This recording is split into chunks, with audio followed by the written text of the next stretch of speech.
As you can see, the yard is dry. We had a massive 1 mil of rain last night, and it is all on the dumper seat that I want to move. Don't. Just making the hose pipe, the hose longer on the Hoover, hoovering out that pedestal. Just doing a bit of double chipping this morning. And then just gonna have to swap Merlot. Sam will have to have the little one, we need the big one for doing the hoovering operation.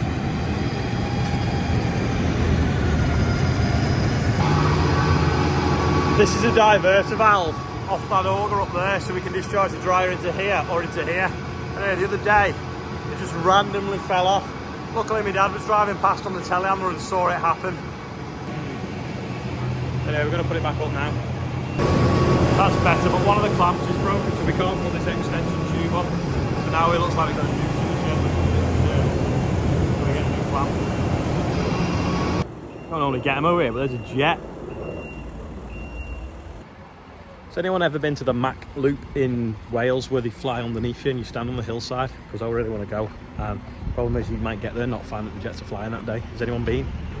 This is the size of a sunflower when it just grows on its own and you don't drill it. It's massive. Hoover is going to high places. Rob is at the back of the pile now, just hoovering it out the pedestal that went wrong. Then we can get the fans back on it, put the temperature sensors in. Then every time the temperature of the grain is 5 degrees warmer than the ambient air temperature, the fans will automatically come on and pull cool air through the pile to cool it down. Fastrack's got Nick's mini digger on the back. He's been loading muck and wood chip back in the yard now. It's kind of like Richard Weston yellow is Hyundai yellow, isn't it? The Hoover's on there, and we have now got so that we can see the bottom. There's a cross at the bottom. Now we can put the fan back on. This chain's pretty slack, see? So I'm gonna take a link out of it and tighten it up on the intake auger for the dryer. Okay, I'm gonna got it in a vise now. I'm gonna take that link out and then shorten it. But you have to shorten it by an inner and an outer. When you shorten a chain, you have to use like an inner, and you have to take an inner and an outer out because the joining links are always outers. So if you look, that's an outer link, that's an inner link. So I've just took a pair out now, which is these two here, and I'll go and put it back together. Hopefully it's tighter. Difference in that now, it's solid. Now, I'm not sure if this one needs doing, but I'm just going to try it now because the other one was by far the worst. After the massive millimetre of rain, it's still really, really, really dry, the oilseed rape, but it is in rows. This is the hollow we filled in. Hope it's not too windy on the camera. And this is obviously coming up through the rest of the stubble. A lot of it's got its fourth leaf now. Once it's got 4 true leaves, the slugs don't affect it too much then. And hopefully it's up and away. The straw rake is on the 724 because Andrew did a bit of straw raking yesterday and I nip out in a bit and do another field. But these tines have an half one. They used to go to about there. So it's getting to the point where we need to either replace them or weld longer bits to them. When it folds out, it's 7.5 meters wide and they obviously go along the floor that shape.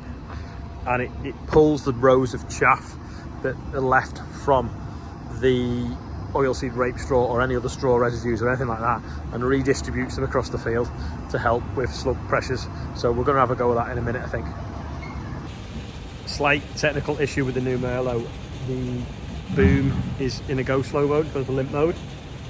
It's a motor apparently, stepper motor on the spool block. It's a different valve block to the other ones. They've ordered one, but typically it breaks on a Friday afternoon and it'll be here on Monday. We can still use it, but we've just got to turn the overload key and put up with a little bleeping noise. Good job we got 2 others, but every time they sort of swap from one model to another, we spend 3 months telling them what's going to go wrong with them. Seem to do all the R&D for them at the moment. It'd be better off if they'd let us buy them as a pre-production machine cheap, and then we could obviously iron them out for them before they go on sale. We got a little bit of wheat that we cut the other day. That spring wheat was a bit damp and had a bit of chaff and rubbish in it. So that's just in the dryer now, drying. and we'll get through that, and then we'll get all cleared up with wheat, then ready for in case we've got to put any of the beans through the dryer. We might, I think they're too dry, but some of the headlands might need to go through and be cleaned. Chester's got some visitors all the way from Canada, and he's just weed on them. Only a little bit. Yeah, because it didn't get on you. He was excited. Yes, you are. Andrew's just been bringing some more oilseed rape straw back. He's just unloading himself now.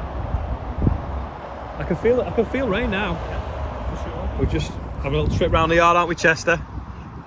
What can we find, buddy?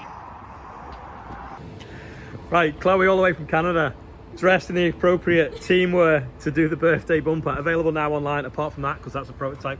How cool is that? Isn't it, Chester? He's going to do the birthday bumper before she goes back to Canada, so off you go. She's practiced. Happy birthday, Adam Youngman, and Daryl Hammond, Georgia Jackson, Hugh Davies, Claire Hamilton, Laura Inns, and William Davies. There you go. Thank and if you. your name's not on the birthday bumper, happy birthday anyways. Oh, doesn't it sound better with the Canadian accent? Anyway, that is the birthday bumper, so thanks Chloe and her dad. And Chester for helping, and her mum's hiding. Quick shed update as I get gassed by the exhaust fumes coming out of the mini Merlot. That is the beam that I expertly welded yesterday. Richard is just painting it now in situ, and the timbers have been put in. But look at that quality weld. Isn't that amazing? I don't know how he's going to paint out all that wood though. Some timber in there. Yeah, looking good. I was messing the oilseed rape shed when we were putting that beam in, but Richard's just informed me that it was 3 mil too long, so rather than grind it all down, we had to unslacken the bolts on the top girder and the bottom one, pull it with the Merlot, get it in, and then tighten it all back up again. So it was a bit of a pig. This was yesterday's quiz question, and it is a needle off the baler. So that every so often shoots up through the bale chamber. So if you look, there's a bale, shoots up like so, you see, threads the needle to the knotters at the top. But what happened was the knot went funny on the top when it changed balls and got stuck around the billock. No one noticed, and it came up and it hit this, and it knocked it off course, and it cracked that bracket and bent that, which was a bit annoying. So we've swapped it. So yeah, that is the needle out of the baler. It used to be made of cast, and any slight tap to them they'd smash. Whereas this bent, you could straighten it if you wanted, but it's not worth it. They're not actually that expensive. Right, it's 5 o'clock on Friday, and we're not combining. Rob's just going to go out and finish a little bit of baling that we've got to do. Andrew's just bringing the last few bales of straw in, and I'm knocking off early because we've got something on later with one of Charlotte's friends who's 30. Some Emily Sax, if you've ever heard of her. I think she plays the saxophone to like normal music somewhere. Is it the Priest Hall or something in, is it Leeds? Don't know. So we're going over to that now. So we'll have a closer look probably tomorrow at the straw rate, because there's a chance that I might have the day off tomorrow, but I don't know yet. But either way, I've got some really nice footage of the straw rake working that you can see tomorrow if I do have the day off. If not, you'll just see what I'm doing anyway. Or if it's interesting tonight, I might show you some of that. What do you think? Do you want to see some of what I see tonight, or do you just want farming content on this channel? Or do you want to see what I do sometimes when I'm not farming, which isn't very often?